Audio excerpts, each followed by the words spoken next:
Namaskar and welcome to Sansad TV. The P20 Speakers Summit concluded on Saturday. 2 sessions were held on the concluding day. The third session was on One Family, mainstreaming gender equality from women's development to women-led development. And the fourth session was on One Future, transformation in people's lives through public digital platforms.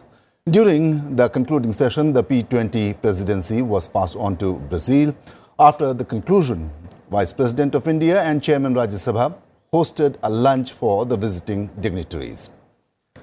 Lok Sabha Speaker Om Birla on Saturday handed over the P20 presidency to the Parliament of Brazil. Birla handed over the presidency to the President of the Chamber of Deputies of Brazil, Arthur Cesar Pereira de Lira, after successfully concluding the 9th P20 presidency at Yashobhumi in Delhi. Making the closing remark in valedictory ceremony of the P20 summit, Lok Sabha Speaker Om Birla said that it is a matter of great pride that all the parliamentarians adopted the joint statement during the summit, which reflects the common commitment of the parliaments. He added that in this two-day conference, the current global challenges were discussed.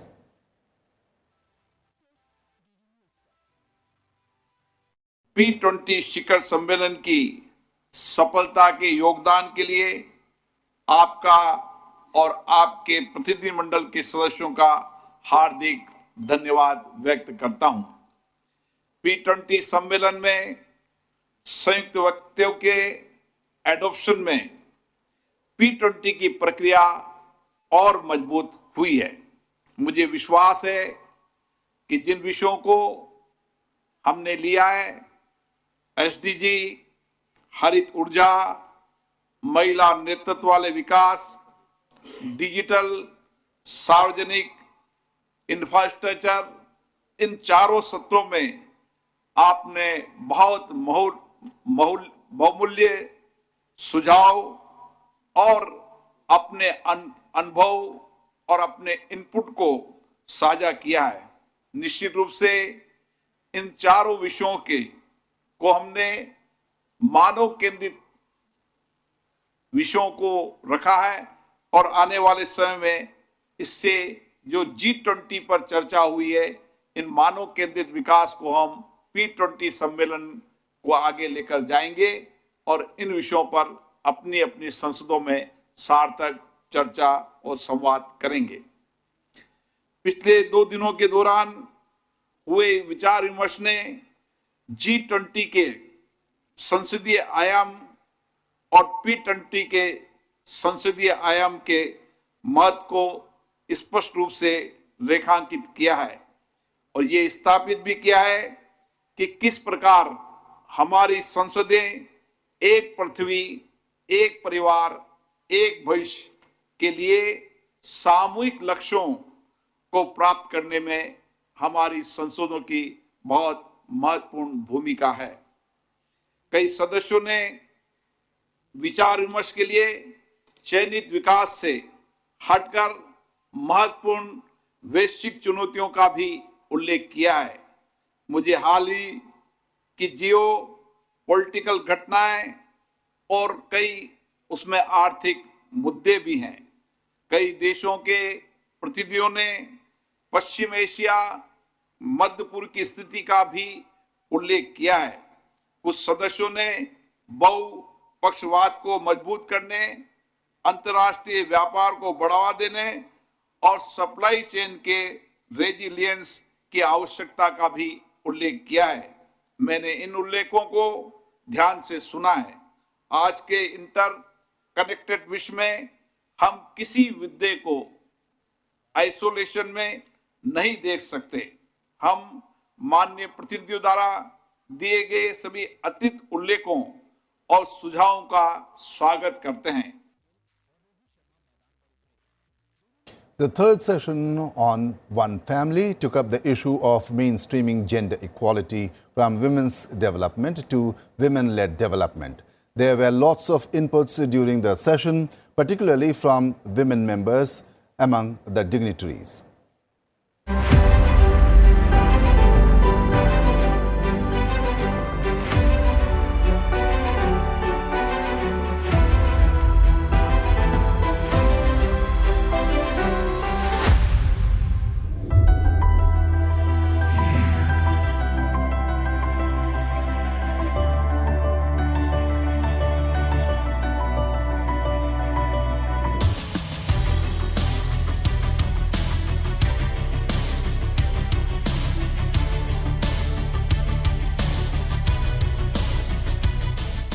In a special session of Parliament called a month back, India passed the bill to grant 33% reservation for women in Lok Sabha and state legislatures.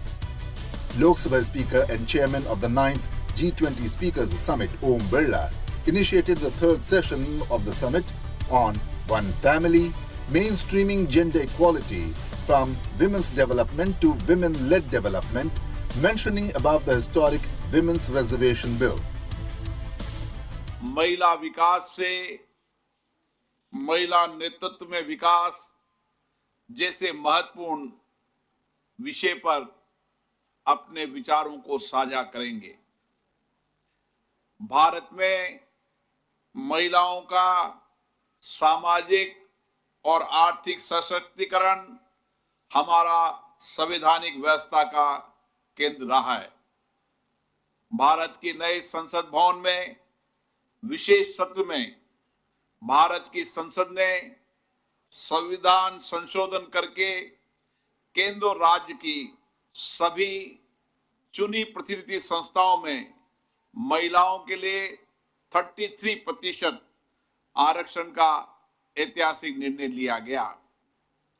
वो निर्णय भी सभी दलों की सहमति से लिया गया, जिसमें महिलाओं की भागीदारी बढ़ेगी निर्णयों में, कानून बनाने में।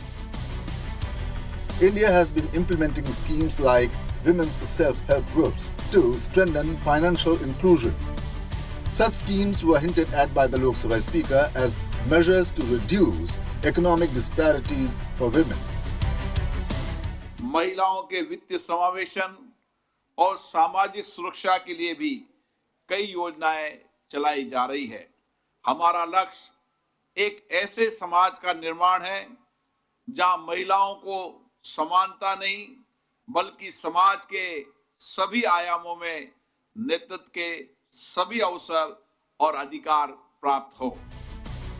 The President of the Australian Senate began with thanking Lok Sabha Speaker for taking the dignitaries for a visit to the new Parliament building on Friday, the first day of the Speaker's Summit.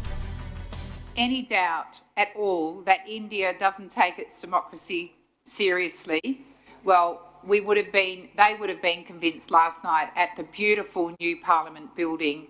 That environment, the whole environment is fabulous. The Parliament is amazing, and it was such an honour for you to take us there. So thank you.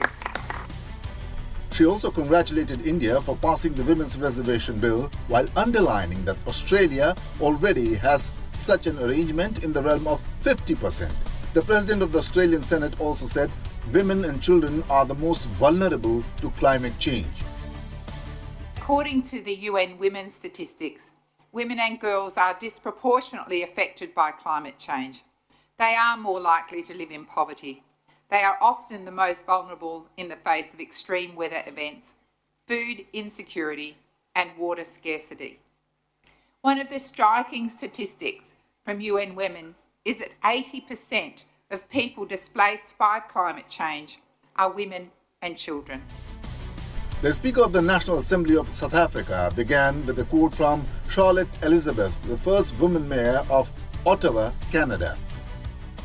Charlotte Elizabeth Whitton, the first woman mayor of Canada's major city, Ottawa, would not have put it better in describing women's struggles and difficulties when she said, and I quote, "Whatever women do, they must do twice as well as men to be thought half as good," close quote.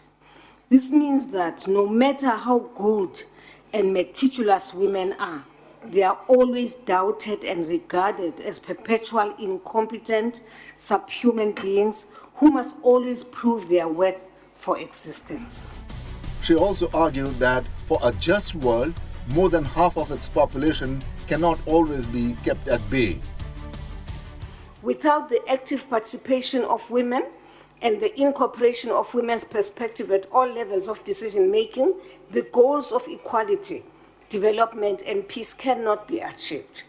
Considering that women constitute more than half of the global population, the struggle for gender equality and women-led development should be regarded as a societal struggle. The continuous oppression of women, who constitute the majority in our society, is shame and a reflection of a sick society. Shireen Sharmin Chaudhary, Speaker of the Parliament of Bangladesh, too had some hard-hitting questions on gender inequality.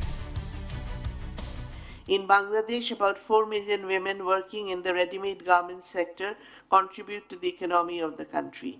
Yet, women empowerment and development is confronted with critical challenges. Why a vast majority of world's poor are women? Why women farmers are often invisible? Why women face difficulty in gaining access to capital, land, finance, ownership of productive assets? Why women are underrepresented at the leadership tier? Why do women have to bear unequal burden of poverty? When can we put an end to violence against women? She called for fresh perspective and change of mindset if gender equality is to be truly achieved. It is time to find innovative responses to these challenges. It is important to bring in fresh perspective into stereotype thinking patterns and mindset. It is time to focus not only on women empowerment, but also on women-led development. It is time to allow the voices of women to be heard in the development arena and the corridors of power. It is time to pave the way for women to actively lead and shape policies, business and communities. Putting her point across on women-led development, the Vice President of the State Council of Oman thanked India for inviting the Gulf nation to G20 and P20 summits. The Sultanate of Oman highly appreciates India's invitation to G20 and P20 and looks forward to deepening ties with all of the esteemed parliamentarians. Parliaments, as many of my colleagues have spoken earlier, they play a crucial role in advancing gender equality, and women in parliaments are known to be the main drivers of change in terms of gender equality in parliaments and the prospective societies. Sultanate of Oman believes in offering equal leadership opportunities to women, both in government as well as private employment, as stated by the basic statute of the Sultanate. We therefore highlight the need to adopt gender mainstreaming tools to seize the opportunity and eliminate discriminatory laws of women equal participation and contribution.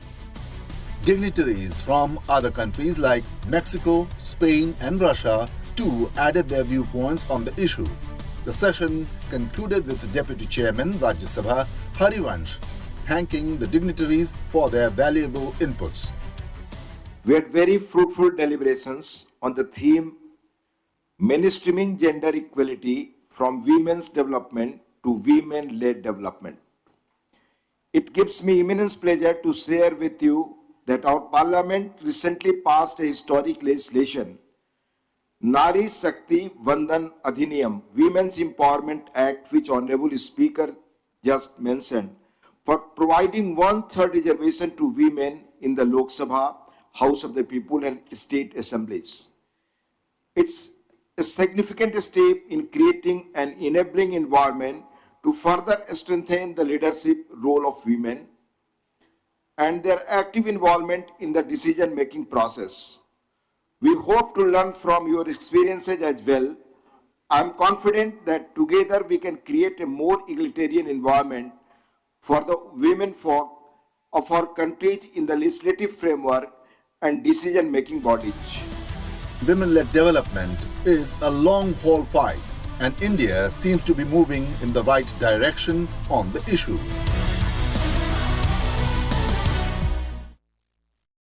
The fourth and the last session of the P20 summit, based on the theme Transformation in People's Lives Through Public Digital Platforms, was organized successfully on Saturday.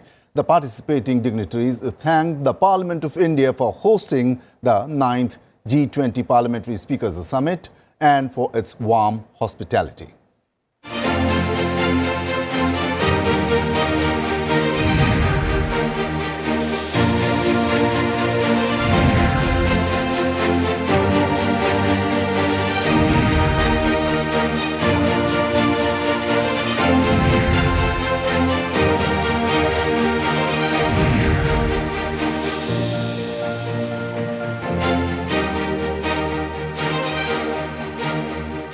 Addressing the fourth session on transformation in people's lives through public digital platforms, Deputy Chairman of Rajya Sabha Harivansh said, importance of digital public infrastructure has received significant attention all through India's G20 presidency.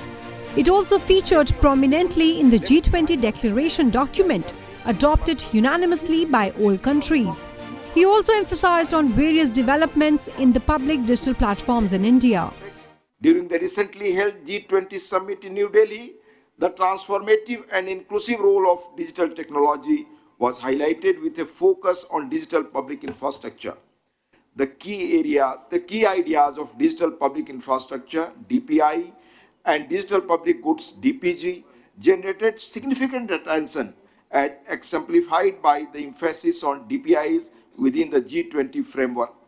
The G20 reaffirmed the fundamental importance of gender equality and committed to halve the digital gender gap by 2030.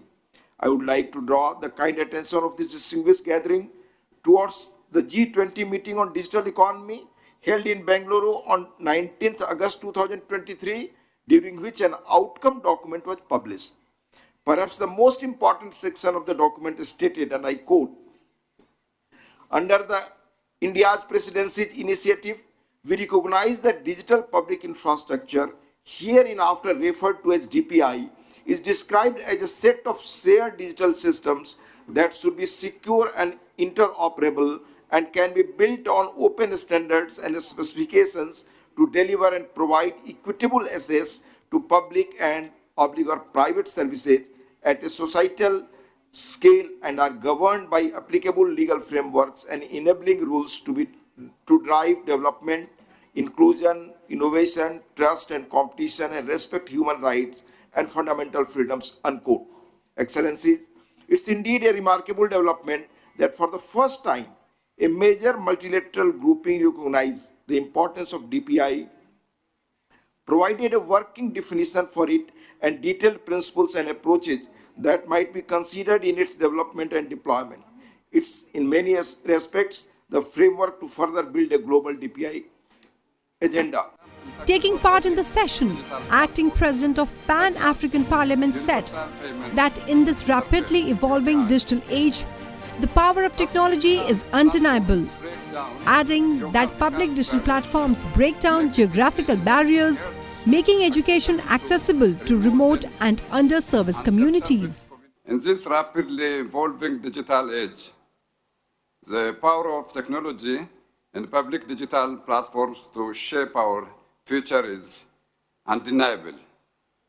I will explore how these platforms are already bringing about transformative change in our lives and what we can anticipate in the years to come.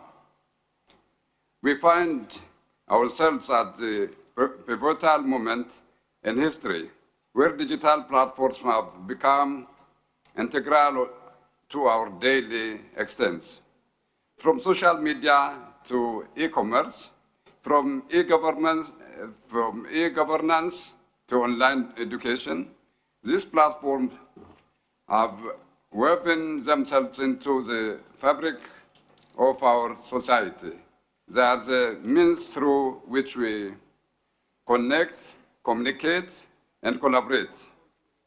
They are the tools that enable us to access information, service, and opportunities. Chairperson of National Council of Provinces, South Africa, noted that countries cannot prosper acting in isolation to others, adding that nations must unite and pledge solidarity to protect the poor and the most vulnerable. This theme reminds us of our humanity. It reminds us that despite how strong we might be as individual countries, we cannot prosper acting in isolation to others, notwithstanding how weak and frail their political and economic conditions are.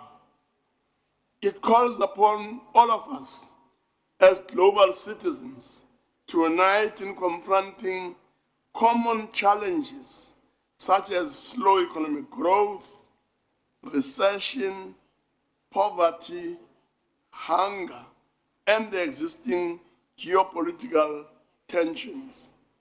It reminds us that our artificial boundaries are not bulletproofs to make us immune and invincible from common global challenges. Because what happens in one country has far-reaching impact beyond our boundaries. Speaker of the House of Commons, United Kingdom, asserted that new technologies is a fantastic way of allowing people to put their concern in public domain and make their voices heard. The relationship between government and its people is immense. Done right, it can mean better, faster and more responsive public services with far greater reach than traditional delivery methods. Done wrong, it can lead to a one-size-fits-no-one's approach. Citizens can become frustrated with so-called digital solutions which do not solve their needs. Technical failures can lead to data loss or worse, data leaks. I want to tell you about the e-petition systems in the House of Commons, a shared project between the government and the House, which I think shows how technology can be used to connect politicians with its citizens. Addressing the session, President of the Senate, Netherlands, said, with the introduction of the DPI, we have seen remarkable difference that digital services can make to people's lives through access to payments, healthcare, education and more. Technology has come a long way, and during this session we focus on the impact of public digital platforms on people's lives. Since 2010, India has built an impressive collection of public-facing digital platforms that have transformed its citizens' lives. And as I understand, it is the aim of India's government to expand and export this so-called DPI, digital public infrastructure. During the G20 in June, the New Delhi Declaration was adopted. It draws attention to building safety, security, resilience and trust in the digital economy. In 2023, digital public infrastructure has also been selected as one of this year's high-impact initiatives to accelerate the United Nations Sustainable Development Goals. With the introduction of the digital public infrastructure, we have seen the remarkable difference that digital services can make to people's lives through access to payments, finance, healthcare, education and more. Later in the day, Vice President and Rajya Sabha Chairman Jagdeep Dhankar also hosted lunch in honor of the delegates of the P20 summit. The two-day P20 summit concluded on Saturday. The summit started with inaugural remarks by the Prime Minister Narendra Modi on October 13th. That is all we have in this program. Keep watching Sansad TV. Good night.